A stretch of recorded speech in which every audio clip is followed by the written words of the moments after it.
Olá pessoal, beleza? Nesse vídeo eu vou resolver com vocês a prova de matemática do Corpo de Bombeiros Militar da Bahia, para o cargo de soldado. Essa prova acabou de acontecer nesse ano de 2017, ok?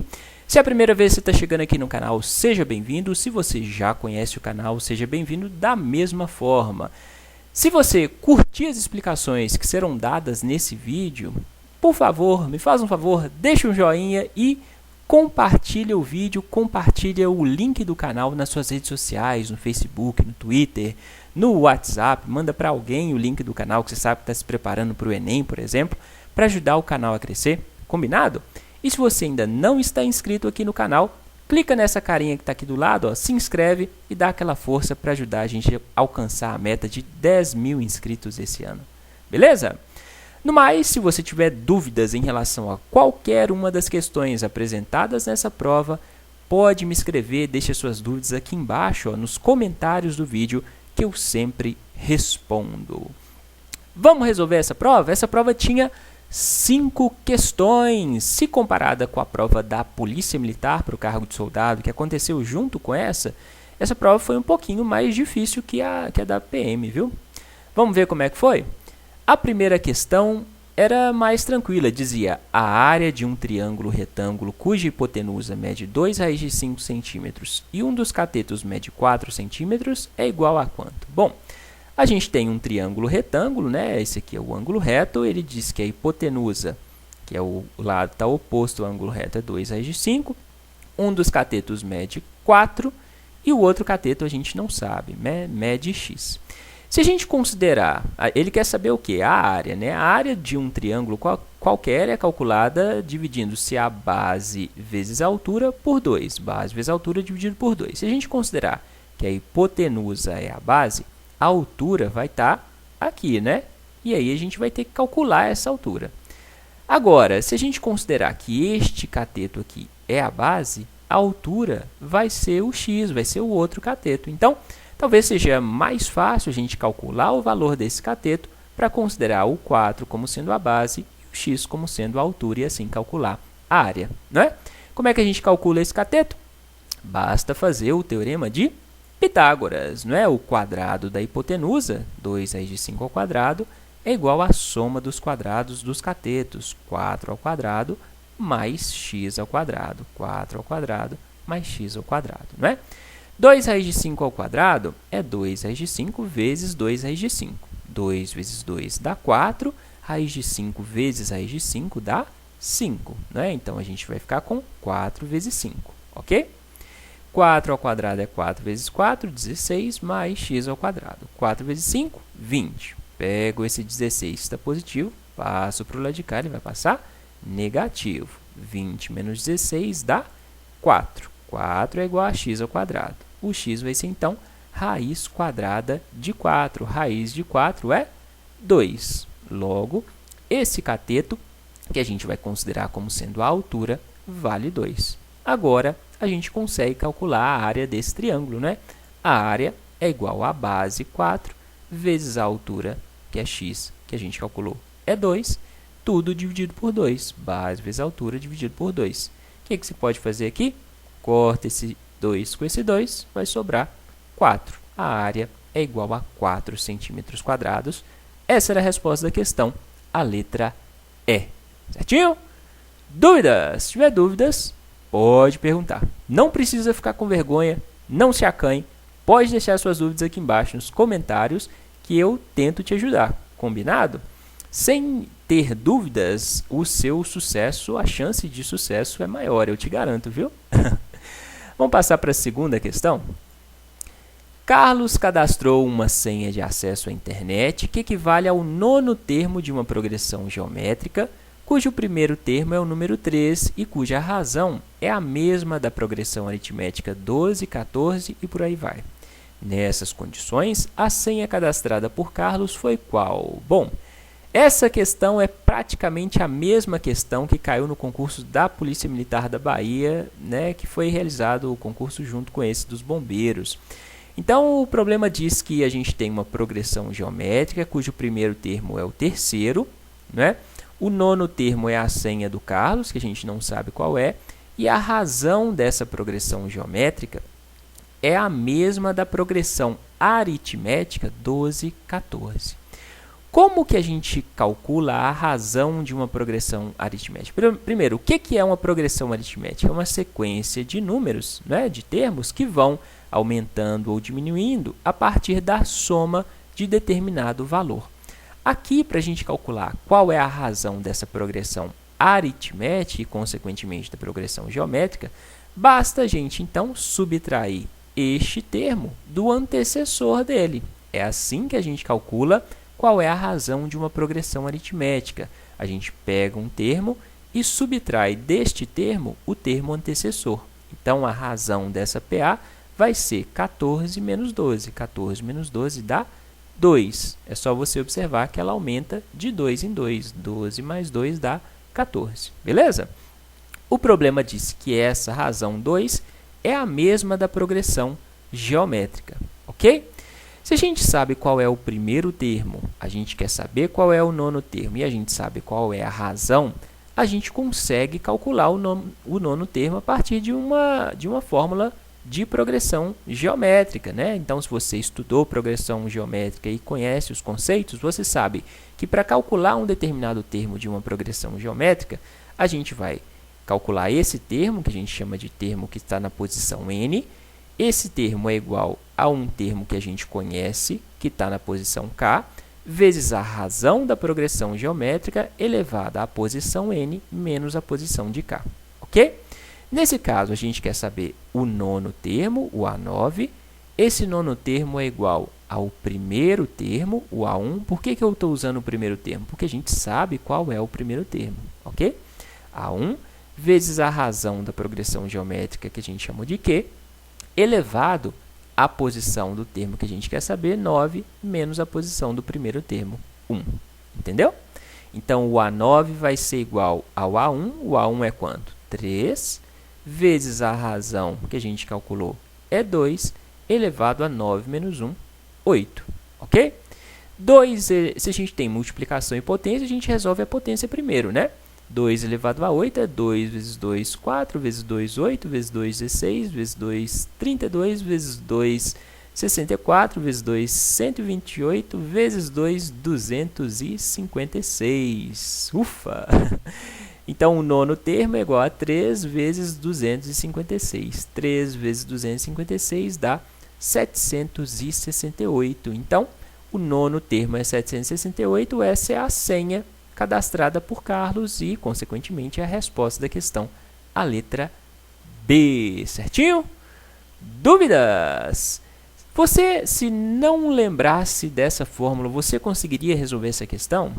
Acho que conseguiria se você soubesse o conceito de progressão geométrica, né? A progressão geométrica é aquela sequência de termos que aumenta a partir da multiplicação de um termo pela razão da progressão geométrica. Então, se essa progressão geométrica começava com o termo 3 e a razão era 2, bastava você multiplicar o 3 por 2 para achar o segundo termo. 3 vezes 2 dá 6.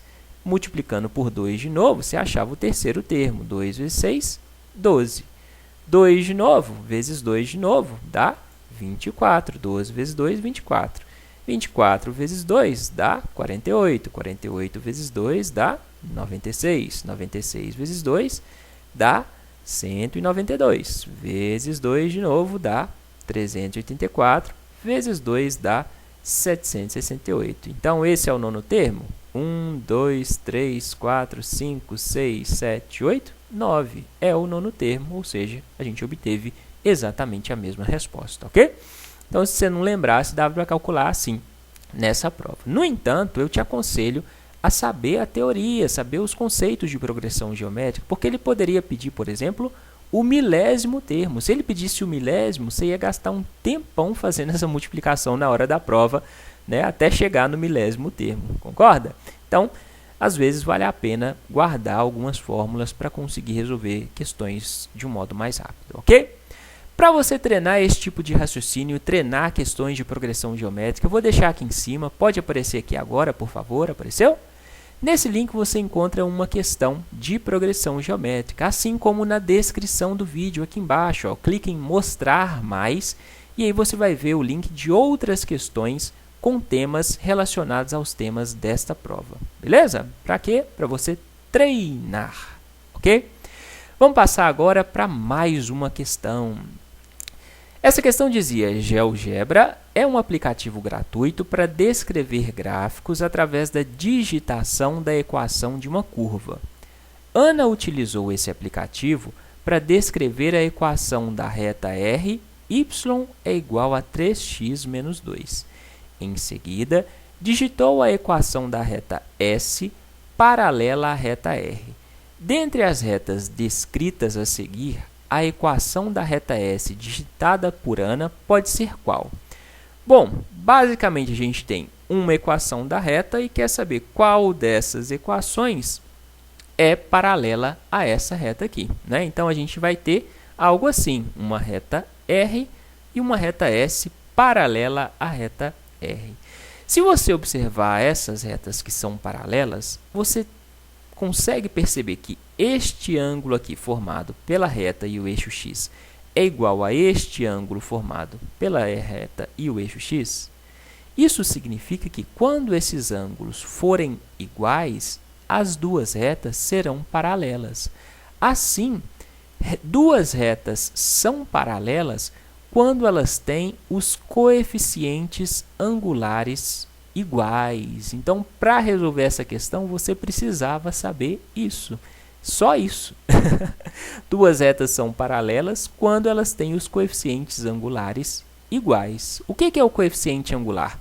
Quando a gente tem a equação da reta y igual a ax mais b, o coeficiente angular é o valor de a, ou seja, é o valor que está associado ao x quando o y está isolado, ok? É importante o y estar sozinho aqui. Y é igual a ax mais b. A equação tem que estar nessa forma para você determinar o coeficiente angular.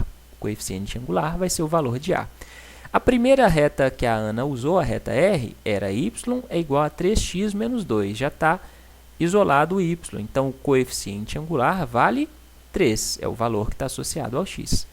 Dessa forma, o que a gente tem que fazer para achar a resposta da questão é, primeiro, isolar o y de cada uma dessas equações e ver em qual delas o coeficiente angular, o valor que está associado ao x, vai ser igual a 3. Vamos fazer isso?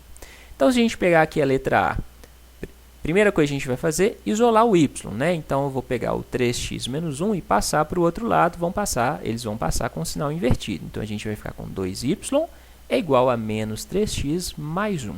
Aí eu vou pegar o 2 que está multiplicando o y, passar para o lado de cá, ele vai passar dividindo, e ele divide tudo, divide o menos 3x e divide o 1. Né? Então, a gente vai ficar com menos 3x dividido por 2, menos 3 dividido por 2 vezes x, mais 1 dividido por 2. Ou seja, passei o 2 para cá, ele dividiu tanto menos 3x quanto 1, ok? Com o y isolado, a gente determina o coeficiente angular. O coeficiente angular dessa reta é menos 3 meios. Logo, não é igual a 3, então essa reta não é paralela à reta R da Ana, ok? Vamos passar para a letra B? Mesma coisa. Vou isolar o y, então passo menos 3y para o lado de cá, ele vai passar como mais 3y, né? Então, 3y é igual a 6x mais 2. Pego esse 3 que está multiplicando, passo para o lado de cá dividindo, então vai dividir o 6 e o 2. 6 dividido por 2, 6 dividido por 3 dá 2, 2x, né? Mais 2 dividido por 3 dá 2 terços, ok? Assim, o coeficiente angular é 2. 2 é diferente de 3, então essas retas não são paralelas. Passando para a letra C. Pego menos 3y, passo para o outro lado, ele vai passar com mais 3y. 3y é igual a 9x mais 5, ok? Pego esse 3 que está multiplicando, passo para o lado de cá dividindo, a gente vai ficar com 9x dividido por 3. 9 dividido por 3 dá 3x. Mais 5 dividido por 3, né? Então, eu vou ter y é igual a 3x mais 5 terços, ok? Assim, o valor que está associado ao x é 3. 3 é igual ao coeficiente angular da primeira reta da Ana, né? Então, o coeficiente tinha que ser 3. Assim, essa equação aqui a reta dessa equação é paralela à reta R da Ana. Então, essa é a resposta da questão, a letra C. Certinho? Dúvidas? Se tiver dúvidas, pode perguntar.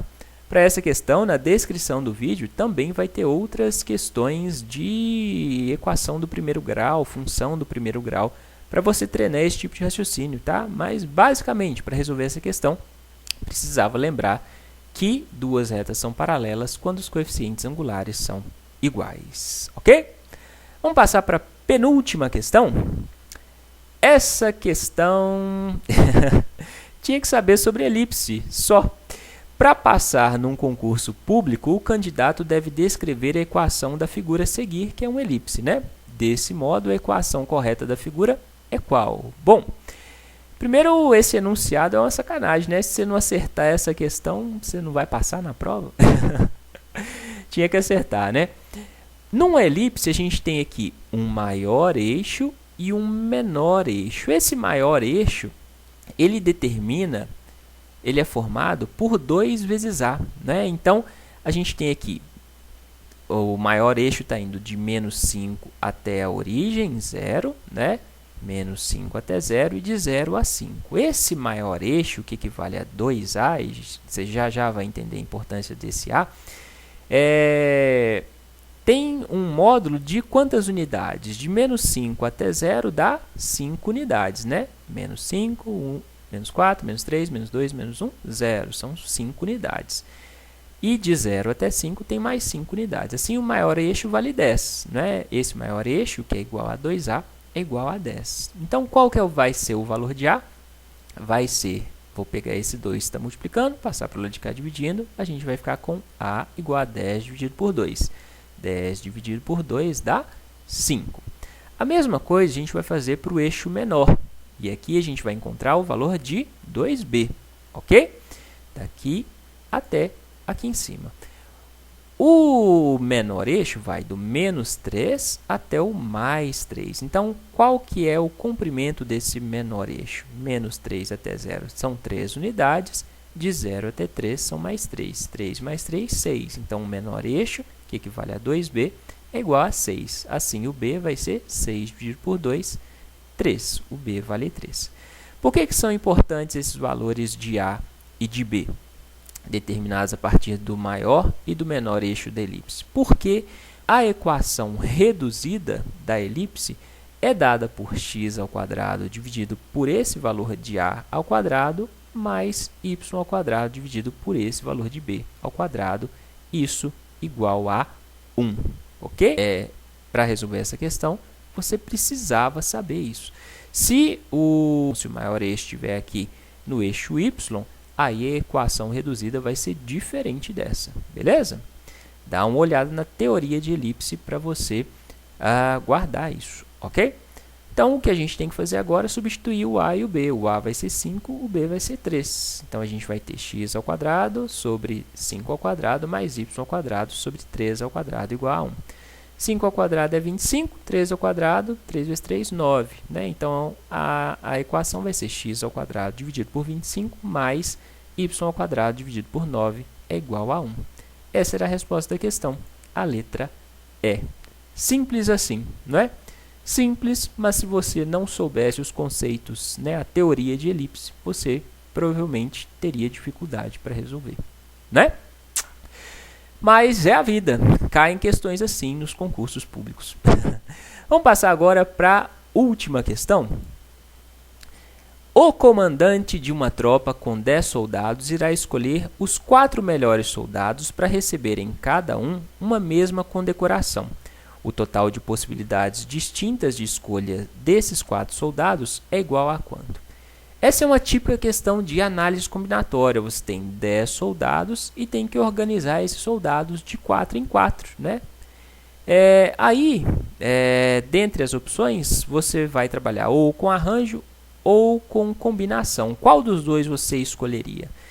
Primeiro passo, você tem que determinar se a ordem dos elementos é importante ou não. Se a ordem dos elementos na sequência não for importante, você vai usar a combinação. Se a ordem dos elementos for importante, você vai usar arranjo. Por exemplo, se você tiver uma senha 1, 2, 3 é diferente de uma senha 3, 2, 1, concorda? Nesse caso, a ordem é importante. Então, se você estiver falando sobre senha, geralmente você vai usar o arranjo. Nesse caso aqui, a gente vai ter que escolher 4 soldados entre 10 possíveis. Se eu escolher o soldado 1, 2 e 3, 1, 2, 3, 4, vai ser diferente de escolher os soldados 4, 3, 2, 1? Não, vão ser os mesmos 4 soldados que serão escolhidos, né? Só vai ser diferente quando eu escolher um soldado diferente. Então, nesse caso, a ordem dos elementos não é importante. Por isso, nesse problema, a gente vai usar os conceitos de combinação. Para calcular a combinação de n elementos organizados de P em P, basta a gente fazer n fatorial e dividir por p fatorial vezes n menos p fatorial. No nosso caso, o n é igual a 10 e o p é igual a 4. A gente quer organizar 10 soldados em conjuntos de 4. Quantos conjuntos serão possíveis? Não é? Então, combinação de 10 soldados organizados de 4 em 4. A gente vai ter o n fatorial, o 10 fatorial, dividido pelo p fatorial, 4 fatorial, vezes n menos p, 10 menos 4 fatorial. Ok? Aí é só a gente resolver. 10 fatorial é 10 vezes 9, vezes 8, vezes 7, vezes 6. Parei no 6 fatorial. Por quê? Porque 10 menos 4 fatorial é 10 menos 4 dá 6 fatorial, né? Então, 10 menos 4 fatorial, 6 fatorial. O que eu posso fazer? Cortar esse 6 fatorial de cima com esse 6 fatorial de baixo. 4 fatorial é 4 vezes 3, vezes 2, vezes 1. Aí é só a gente sair simplificando. Então, já cortei esse 6 com esse 6 fatorial. 4 vezes 2 dá 8, então eu posso cortar esse 8 de cima com esse 4 e esse 2, beleza?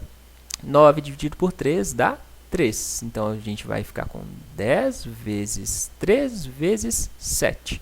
10 vezes 3, 30. 30 vezes 7, 3 vezes 7, 21. 210. Essa era a resposta da questão, a letra D.